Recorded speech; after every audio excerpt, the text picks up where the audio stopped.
crepes could you eat in a sitting? I don't think I have a limit, but we should probably try this experiment out. So here's my mom's crepe recipe. Getting it was like pulling teeth, so we have to make it. Let's go. First up, you're gonna whisk together 200 grams of flour, 2 tablespoons of sugar, and half a teaspoon of salt. Next up, we've got the wet ingredients. Side note, when you're mixing these together, make sure they are the same temperature, because if not, your batter will become a lumpy mess.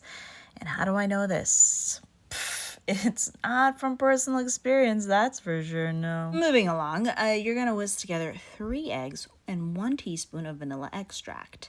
You're gonna add 2 tablespoons of canola oil and 2 tablespoons of unsalted melted butter. And you guessed it, you're gonna whisk again. There's a lot of whisking that's gonna happen. And then you're gonna add 150 milliliters of milk and 150 milliliters of flavorless sparkling water, or more milk if you don't have that. And whisk, whisk. And once that's pretty well combined, you're going to add your wet ingredients to your dry ingredients and combine all of that together. You're going to see me here whisking quite aggressively just to get out any of the potential lumps from the batter that may have formed. So don't be afraid to put some elbow grease in there. And most likely you will need to add more milk and water to your batter, which I did here. I added about half a cup more water to the batter. And as most mothers do, they will check your work, like my mom does here.